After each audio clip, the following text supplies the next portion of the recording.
یہ لفظ تزکیہ جیسا میں نے عرض کیا اس کے دو پہلو ہیں.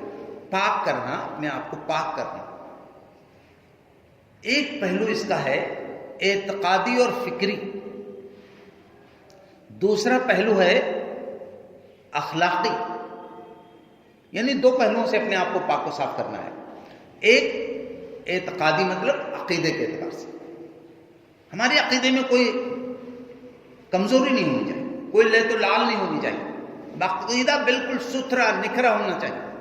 توحید ہے تو توحید ہے، نہ کوئی شک و شبہ ہے، نہ کسی اور ذات یا شخصیت کو اللہ کی صفات میں شریک کرنا ہے، نہ کسی کو نفع و نقصان کا رتی برابر مالک سمجھنا ہے.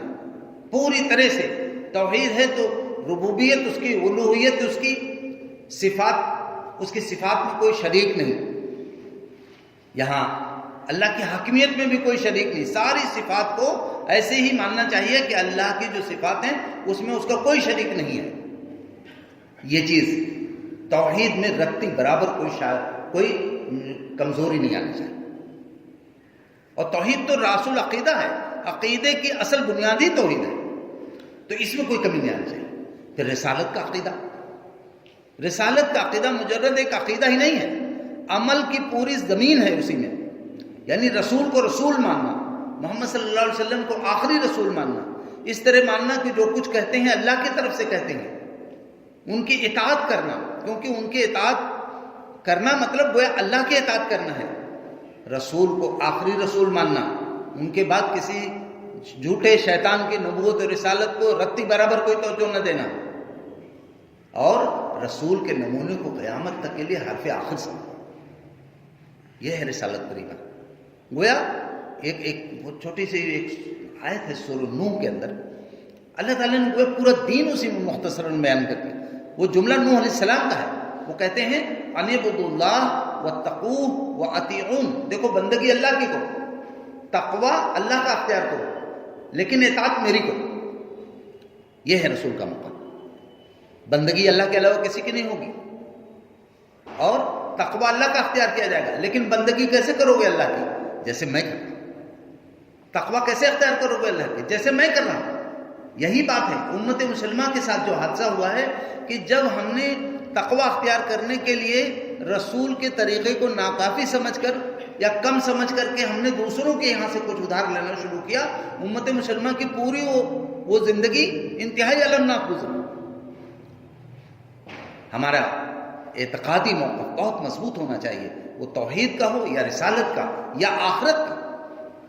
ایک دم طے شدہ مان لینا چاہیے کہ اگر اللہ رب العالمین کے ہاں ہم کامیاب ہو گئے تو پھر دنیا کی پریشانیوں کو کوئی مسئلہ نہیں. اصل مسئلہ تو آخرت کا ہے. تو اس میں کہیں سے بھی کوئی جھول نہیں ہونا چاہیے. تو پہلا جو تزکیہ کرنا ہے وہ اپنے عقیدے کا تزکیہ کرنا ہے. اسلام میں عقیدے کا بھی معاملہ ہے کہ یہ مکمل دین ہے. الیوم اکملت لکم دینکم واتممت علیکم نعمتی. اس کے تحت یہ دین کامل ہے. اس دین کامل میں کوئی کمی نہیں ہے. اگر ہم اس میں کوئی کمی سمجھتے ہیں تو سمجھو کہ ابھی ہمیں اپنے عقیدے کو صحیح کرنا ہے، کریکٹ کرنا ہے. میں یہ بات اس لیے کر رہا ہوں کہ یہ پوری بات جب ملتی ہے تب پتہ چلتا ہے کہ اعتقادی تزکیہ کس کو کہتے ہیں، فکری تزکیہ کس کو کہتے ہیں. اگر آج بھی کوئی آدمی سمجھتا ہے کہ اسلام کے علاوہ کسی اور نظریے سے بھی آدمی کا بھلا ہو سکتا ہے تو یہ سمجھ لیجئے کہ اسے اپنے عقیدے اور فکر کو صحیح کرنا ہے. وہ بھی صحیح نہیں ہے. مولانا شفیع تھانوی رحمۃ اللہ علیہ کے سامنے کسی نے کہا کہ ہمارے ایک دوست ہیں جو کہتے ہیں کہ گاندھی جی بہت اچھے آدمی تھے. نہیں، ہمارے ایک دوست ہیں جو گاندھی جی کے بہت قریبی ہیں، اور وہ کہتے ہیں کہ گاندھی جی اکثر مجلسوں میں کہتے ہیں کہ محمد صاحب جو تھے وہ بڑے آدرش پروش تھے، غریبوں کے مسیحا تھے، یتیموں کے والی اور سرپرست تھے. بڑی پیاری بات کہی حضرت تھانوی نے، اللہ تعالیٰ ان کو جزائے خیر دے. انہوں نے کہا جب وہ جانتا ہے یہ بات تو مانتا کیوں نہیں ہے؟ یہ ماننا یہی عقیدہ ہے.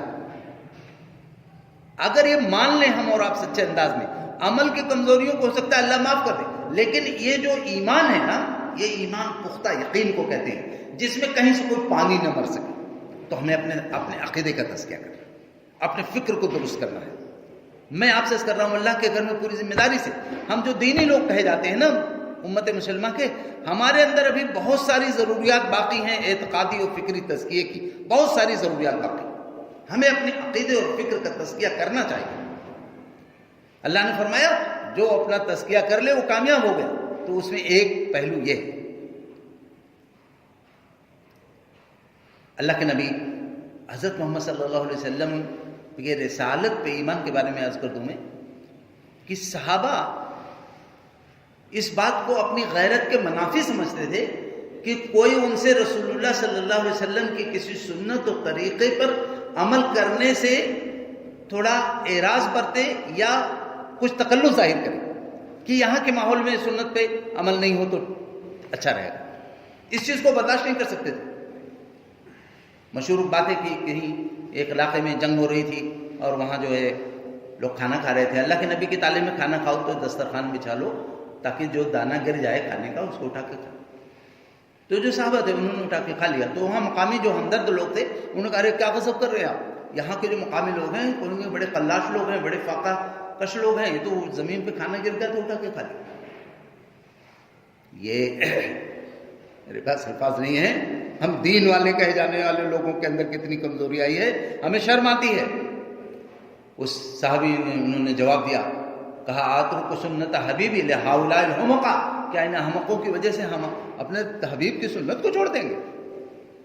یہ ہے فکر کو, عقیدے کو, رسول کے تعلق سے اپنے رویے کو درست کرنا ہے. اس میں کمیاں ہیں, بالکل تسلیم کرنا چاہیے کہ اس میں کمیاں ہیں, ہمیں اپنے آپ کو کریکٹ کرنا ہے. یہ تذکرہ